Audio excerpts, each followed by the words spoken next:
The WNBA's story this season was supposed to be about triumph, progress, and the culmination of years of growth. Instead, it became a cautionary tale about how easily perception can be manipulated and how fragile credibility truly is in an age ruled by narratives. ESPN's claim of a record-breaking Game 1 wasn't just a headline, it was a lifeline, a symbol the league clung to as proof that women's basketball had finally broken through. But once the curtain was pulled back, that symbol started to crumble, revealing uncomfortable truths about what happens when corporate storytelling replaces authentic success. For many fans, this wasn't simply about numbers. It was about trust. The WNBA had been fighting for legitimacy for decades, struggling against low ratings, network neglect, and constant comparison to its male counterpart. So when the finals supposedly delivered their best viewership since 1997, people wanted to believe it. It felt like vindication, the long-awaited validation for every player and supporter who had been told women's basketball would never draw national attention. But belief quickly turned to doubt when the celebrations felt eerily quiet. No one was talking about the finals. No viral clips. No trending moments. Just a sterile press release and a silence that didn't match the magnitude of the claim.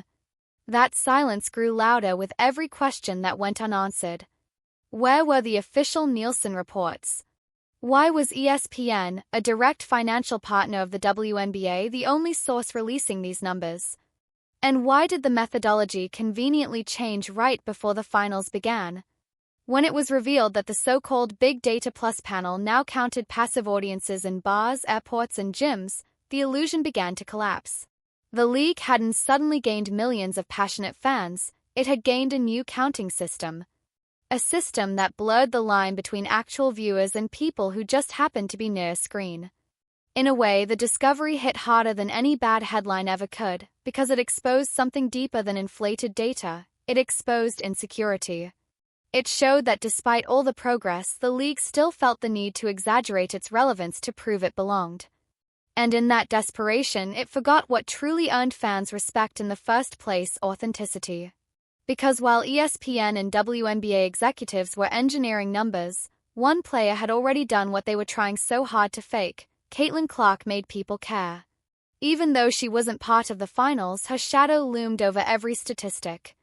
Her games had drawn more real, verifiable viewers than the championship itself. When she played, arenas were packed, tickets sold out, and ESPN's social channels overflowed with highlights. When she wasn't there, that energy vanished. It wasn't the WNBA brand that captured hearts, it was her, and that truth was both empowering and uncomfortable. For a league built on collective identity, relying so heavily on one player was a double-edged sword. She was their biggest strength, but also their biggest vulnerability. The irony was impossible to ignore. ESPN and the WNBA had the real thing in Caitlin Clark: authentic engagement, genuine excitement, and undeniable star power. Yet they still chose to manufacture a moment. Instead of celebrating what was real, they tried to inflate what wasn't. And that choice cost them more than they gained. Because in sports, as in life, once fans suspect they're being deceived, the magic fades.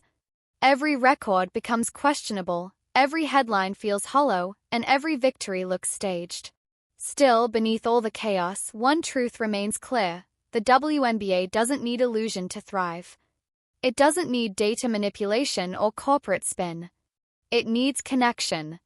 It needs to let its stars shine honestly, to tell their stories without distortion, and to trust that authenticity will resonate louder than any press release ever could. Caitlin Clark proved that by doing what no marketing campaign could, she made people watch because they wanted to, not because a network told them to. And that's what makes this entire situation so tragic. The league's attempt to validate itself through numbers undermined the very progress it claimed to celebrate. Instead of showing growth, it showed fear that the spotlight might dim without manipulation. But the truth is, women's basketball doesn't need to fake its way to relevance. It's already there. The audience just needs honesty, transparency, and a reason to believe again. Now, as the dust settles, the WNBA faces a defining choice. It can keep chasing inflated headlines that disappear as quickly as they appear, or it can build something lasting, something real.